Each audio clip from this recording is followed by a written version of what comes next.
भारत और रूस 1 सितंबर को 25वें यानी कि आज चीन एससीओ शिखर सम्मेलन से इतर द्विपक्षीय बैठक कर रहे हैं। प्रधानमंत्री मोदी और राष्ट्रपति व्लादिमीर पुतिन द्विपक्षीय बैठक स्थल तक एक ही कार में यात्रा करते हुए नजर आए।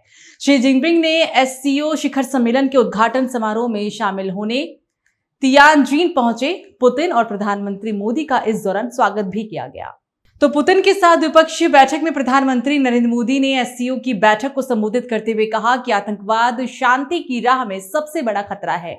साइबर आतंकवाद के खिलाफ भी सख्ती से निपटना होगा। पीएम मोदी ने एससीओ को सिक्योरिटी, सी कनेक्टिविटी और ओ अपॉर्चुनिटी का मंच बताया। मोदी ने पाकिस्तान के पीएम शहबाज शरीफ को बिना नाम लिए आतंकवाद के मुद्दे पर घेरा। पीएम मोदी ने कहा कि भारत पिछले 4 दशकों से आतंकवाद का दंश झेल रहा है।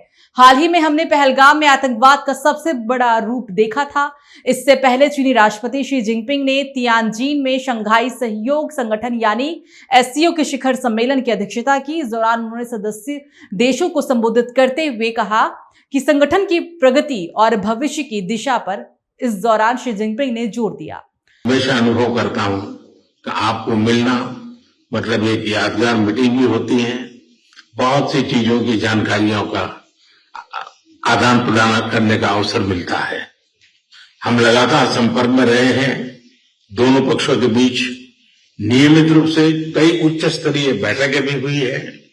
इस वर्ष दिसंबर में हमारी 23वीं समिट के लिए 140 करोड़ भारतीय उत्सुकता पूर्वक आपका इंतजार कर रहे हैं।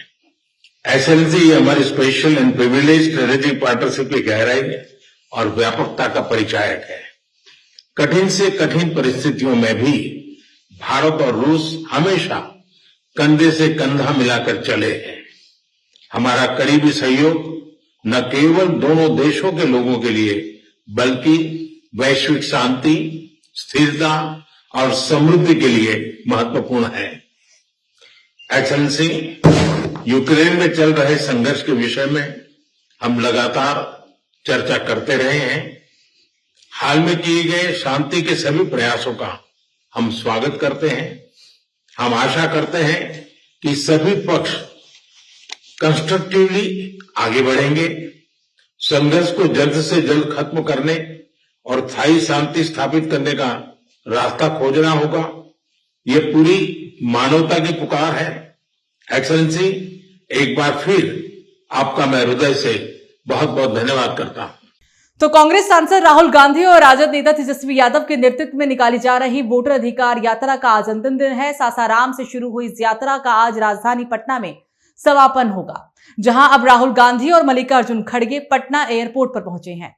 तो बिहार विधानसभा चुनाव 2025 को लेकर शकील अहमद खान ने मतदाता अधिकार यात्रा की शुरुआत की और इस यात्रा का उद्देश्य बीजेपी और चुनाव आयोग पर लगे वोट चोरी के आरोपों को लेकर जनता को जागरूक करना रहा।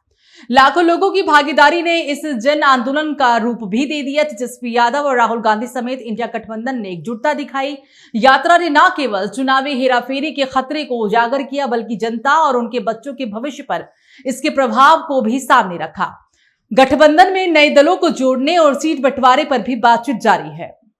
ये फायदेमंद तो बिहार की जनता के लिए है और देश की जनता को इस बात का एहसास हो रहा है कि बिहार में वोट की चोरी करने के प्रयास को विफल किया जाएगा और करने के लिए जनता से सीधा संवाद हुआ। करोड़ों लोग, अगर हम गिनती की बात करें तो बिहार के जिन रास्तों से यात्रा गुजरी है, उन यात्रा में आने वाले लोग, उन यात्रा में शामिल होने वाले लोग गांव से दूर दराज के इलाकों से भी सड़कों पे खड़े थे।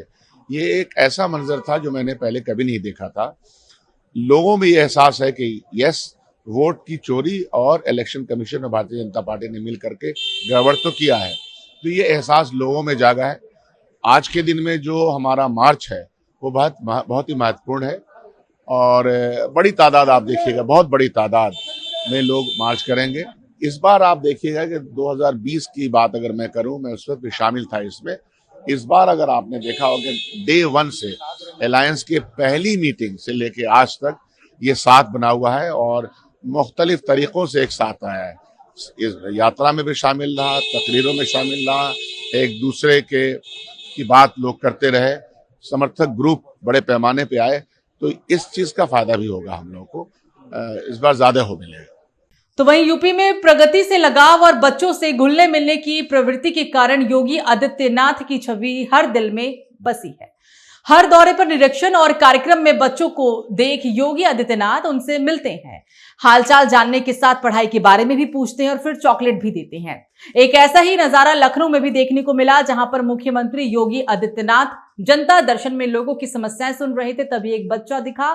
फिर क्या था, मुख्यमंत्री योगी आदित्यनाथ बच्ची के पास गए और उससे बातचीत की। साथ ही योगी आदित्यनाथ ने उस बच्ची को चॉकलेट भी दिया।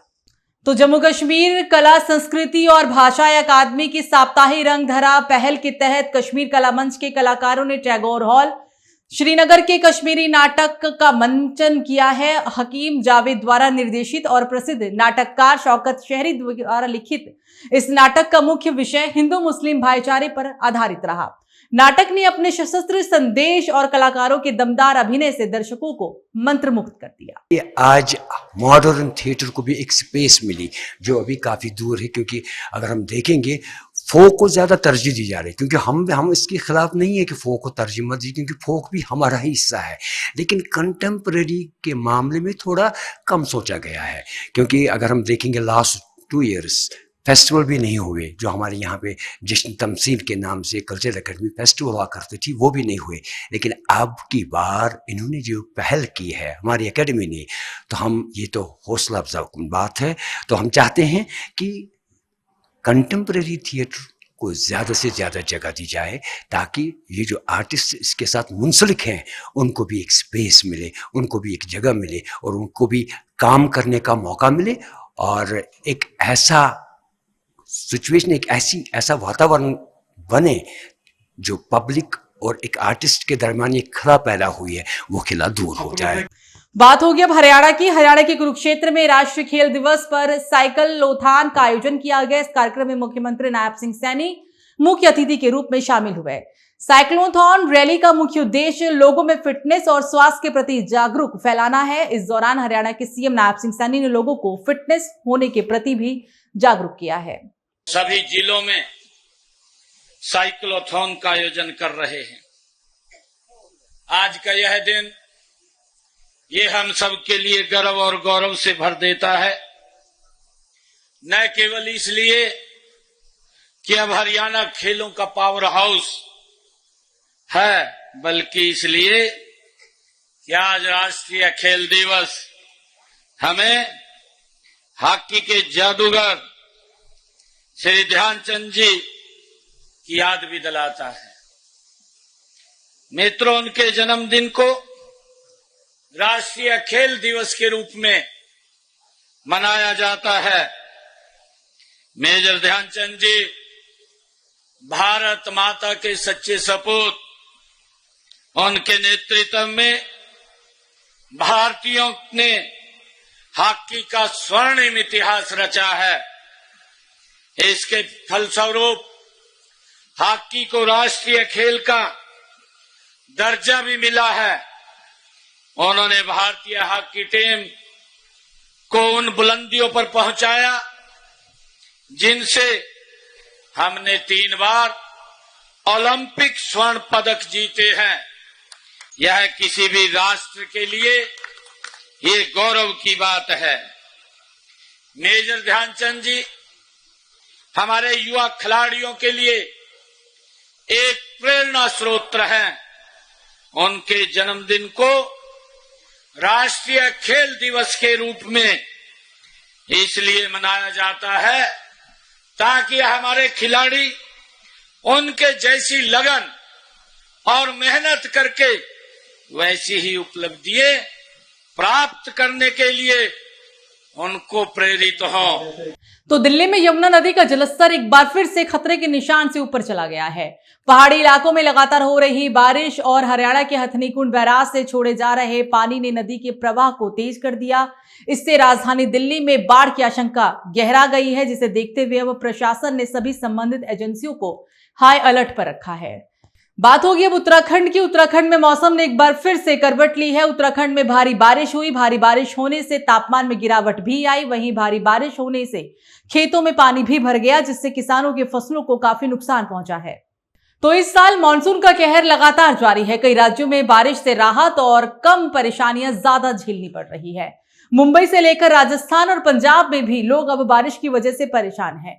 पंजाब में लगातार बारिश हो रही है, जिससे कई इलाकों में लोगों का बाहर निकलना भी मुश्किल हो गया है। पंजाब के खरग में बारिश की वजह से पूरा इलाका डूब गया।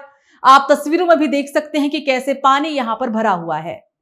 चलिए, बात होगी अब मध्य प्रदेश की। भारत सरकार के जनजातीय सचिव विभू नायर अपनी पत्नी के साथ उज्जैन स्थित बाबा महाकालेश्वर मंदिर पहुंचे। यहां विभू नायर ने अपनी पत्नी के साथ बाबा महाकालेश्वर मंदिर में पूजा अर्चना कर खुशहाली की कामना की। इस दौरान विभू नायर काफी खुश नजर आए।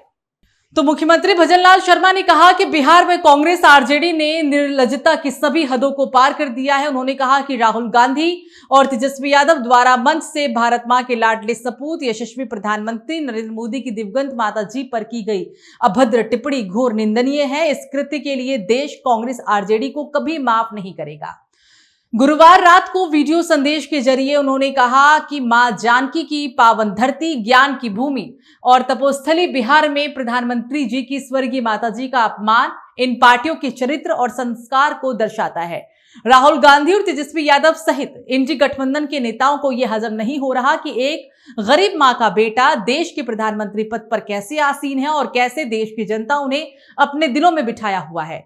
जिन पूज्य माता जी ने संघर्ष कर और परिश्रम की प्रकाशा कर गरिमापूर्ण जीवन व्यतीत किया, उन पुण्यात्मा के शतायु होकर देवलोकन के बाद उनका इस तरह से कांग्रेस आरजेडी द्वारा सार्वजनिक मंच से अपमान किया जाना भारत की महान परंपरा में कहीं से भी स्वीकार्य नहीं है। आज बिहार में कांग्रेस आरजेडी ने निर्लज्जता की सभी हदें पार कर दी हैं। राहुल गांधी और तेजस्वी यादव के मंच से भारत मां के लाडले सपूत यशस्वी प्रधानमंत्री श्री नरेंद्र मोदी जी की स्वर्गीय माताजी पर की गई अभद्र टिप्पणी इन पार्टियों के चरित्र और संस्कार को बताती है। इस कृत्य के लिए देश उन्हें कभी माफ नहीं करेगा। कांग्रेस की परंपरा रही है कि जब भी वे चुनाव हारने लगते हैं तो अपशब्दों का इस्तेमाल करते हैं। अरे ये मां जानकी की पावन धरती है, ये ज्ञान की भूमि है, बिहार तपोस्थली है। प्रधानमंत्री जी की दिवंगत माताजी पर अभद्र टिप्पणी घोर निंदनीय है। राहुल गांधी और तेजस्वी यादव सहित ईडी गठबंधन के नेताओं को यह हजम नहीं हो रहा है कि एक गरीब मां का बेटा देश के प्रधानमंत्री पद पर कैसे आसीन है और ये कैसे देश की जनता ने उन्हें अपने दिलों में बिठाया हुआ है।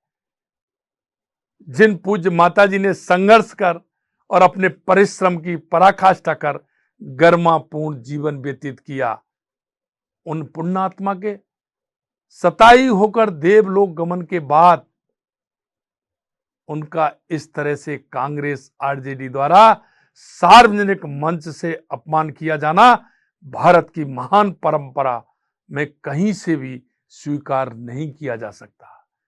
एक तरफ प्रधानमंत्री जी मातृशक्ति बंधन जैसे ऐतिहासिक कानून बना रहे हैं, दूसरी तरफ दो शहजादे महिलाओं के प्रति अपनी निकृष्ट मानसिकता दिखाते हैं।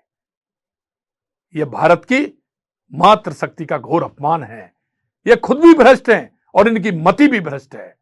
बिहार के लोग समझ गए कि ये ईडी गठबंधन वोट के लिए कितना नीचे गिर सकता है, क्योंकि जो इनको संस्कार मिले हैं, क्योंकि कोई गाय माता के भूसे को खा गया, और ये कांग्रेस तो आखंड भ्रष्टाचार में डूबी हुई है, भ्रष्टाचार आखंड में डूबी हुई है। ये लोग किस तरह की बात करते हैं, बिहार की जनता इसको कभी माफ नहीं करेगी। तो भाजपा प्रदेश अध्यक्ष मदन राठौर ने कहा कि एक राष्ट्र एक चुनाव केवल भाजपा का एजेंडा नहीं बल्कि राष्ट्रहित में बेहद जरूरी कदम है। उन्होंने कहा कि इससे धन व श्रम की बचत होगी और 4-5 साल तक विकास कार्यों पर फोकस भी किया जा सकेगा। छात्र संघ प्रतिनिधि सम्मेलन के बाद प्रेस कॉन्फ्रेंस में राठौर ने कहा कि चुनावों के दौरान आचार संहिता से विकास कार्य रुक जाते हैं। ये केवल राजनीतिक मुद्दा नहीं बल्कि जागरण अभियान भी है जिससे सबको जुड़ना चाहिए। उन्होंने कहा कि राठौड़ ने कांग्रेस पर हमला बोलते हुए कहा, गहलोत सरकार के समय पेपर लीक हुए लेकिन भजन लाल शर्मा सरकार में एक भी नहीं हुआ। उन्होंने राहुल गांधी के बयान पर कड़ी आपत्ति जताते हुए कहा कि प्रधानमंत्री की माताश्री के लिए गलत शब्दों का प्रयोग किसी भी देशभक्त को स्वीकार्य नहीं है। ये राजनीति की सबसे बड़ी गिरावट है। राजस्थान का युवा नेतृत्व जयपुर में एकत्रित आया और हमारे पार्टी के राष्ट्रीय महासचिव सम्माननीय सुनील जी बंसल साहब ने और उन सब का आह्वान किया कि एक राष्ट्र में एक साथ चुनाव हो जाने चाहिए, जिससे 4.5 साल तक देश में सभी दल विकास के लिए लगे। इसमें धन की भी बचत होगी, श्रम शक्ति की भी बचत होगी और विकास करने के लिए समय सबको मिलेगा। नहीं तो किसी भी प्रांत में चुनाव होते हैं तो सभी नेताओं की वहाँ पर आवाजाही हो जाती है और नेता कोई निर्णय भी नहीं कर पाते। ऐसे ही अधिकारियों को लगा दिया जाता है तो अधिकारी भी पेन डाउन कर देते हैं क्योंकि वहीं जाना है उनको। ऐसे करके और बार बार चुनाव से काम बाधित होता है। आचार संहिता समय समय पर लगा देते हैं तो आचार संहिता का एक बहाना भी मिल जाता है लोगों को, इसलिए विकास अवरुद्ध होता है। इसलिए सभी ने ये आह्वान किया और प्रस्ताव भी पारित किया। मुझे इस बात की खुशी है कि सारे युवाओं ने बड़े उत्साहवर्धक तरीके से और ये प्रस्ताव में अनुमोदन समर्थन जो कुछ भी करना चाहिए था वो किया और सर्वसम्मति से प्रस्ताव पारित भी किया। ये सभी युवा विभिन्न क्षेत्रों में जाकर के एक जागरण अभियान चलाएंगे, जनता को जागृत करेंगे कि एक देश में एक साथ चुनाव हो जाने चाहिए और निश्चित रूप से प्रस्ताव और क्षेत्रों से भी आएंगे। ये कोई केवल हमारी पार्टी का एजेंडा नहीं है, ये राष्ट्र के विकास के लिए एक जागरण अभियान है। इसमें और सभी लोग अपनी अपनी भूमिका निभाते हैं। ये बात भी सही है कि बहाना भी लोगों को मिल जाता है, विभिन्न राजनीतिक नेताओं को भी, कि आचार संहिता थी इसलिए ये काम नहीं कर पाए, तो वो बहाना भी नहीं मिलेगा और सभी विकास में लगेंगे। ये देखिए, कभी भी अपने गिरेबान में झांकने का उनका अभ्यास नहीं है। गहलोत साहब को ये देखना चाहिए कि जब वो राजस्थान के मुख्यमंत्री थे तो पेपर लीक उन्हीं के राज्य में हुए। जब से भजन लाल जी और भारतीय जनता पार्टी की सरकार बनी है उसके बाद कोई भी पेपर लीक नहीं हुआ। और अभी जो कोर्ट ने आदेश दिया था उसमें भी, और 2021 में जो SI भर्ती परीक्षा उन्होंने की थी जिसमें पेपर लीक हुए, उसमें कईयों की गिरफ्तारी भी हुई। हमारी सरकार ने जांच की, ये जांच करने का ये बीड़ा भी हमारी सरकार ने उठाया और कईयों को गिरफ्तार भी किया। यहाँ तक कि और जो हमारे पूर्व मुख्यमंत्री गहलोत साहब के निजी अंगरक्षक जिसको कह सकते हैं वो भी कटघरे में आए। ये तो ध्यान रखने का काम उन नेताओं को है जो आज दूसरों पर आरोप मढ़ते हैं। हमारी सरकार ने बहुत अच्छे काम किए और अब भी जो न्यायालय का निर्देश आदेश जो कुछ भी है उसमें समीक्षा करने के बाद जनहित में फैसला करेंगे, ये हमने सार्वजनिक रूप से और ये बात कही भी है। शब्दावली तो देखिए कांग्रेस के नेताओं की शुरू से गिरती जा रही है। वही राहुल गांधी जी हैं जो इन कांग्रेस के वरिष्ठतम नेता और लोकसभा में नेता प्रतिपक्ष हैं। कभी तो वो मोदी सरनेम को लेकर के और ऐसे शब्द बोल दिए थे और जिसका खामियाजा उनको भुगतना पड़ा कि गिरफ्तार भी होना पड़ा, जमानत पर भी आना पड़ा, माफ़ी भी मांगनी पड़ी। यही नहीं, अभी बिहार के अंदर इतनी गिरावट राजनीति के अंदर कभी भी नहीं देखी गई कि हमारे वरिष्ठतम नेता, हिंदुस्तान का सम्मानीय प्रधानमंत्री जिसने दुनिया में भारत की प्रतिष्ठा बढ़ाई, उनके मातेश्वरी के लिए जहाँ शब्द मतलब गलत तरीके से प्रयोग किया जाए, इससे ज़्यादा निंदा क्या की जा सकती है कि ऐसे व्यक्ति को राजनीति का ABCD भी नहीं आता, मर्यादा नहीं आती, शब्दों की मर्यादा का ख्याल नहीं है कि किस प्रकार से शब्दावली का उपयोग करना चाहिए। देखिए, राजनीति में विरोध होता है, विरोध करे, कोई चिंता की बात नहीं। विपक्ष है, विरोध करेगा, लेकिन शब्द चयन तो ढंग का होना चाहिए। और इस प्रकार की शब्दावली का प्रयोग करे तो मैं सोचता हूँ कि पूरा देश उसकी निंदा करता है, हम सब उसकी भर्त्सना करते हैं। चलिए, बुलेटिन में फिलहाल मेरे साथ इतना ही। आप देखते रहिए न्यूज़ वॉच इंडिया। नमस्कार।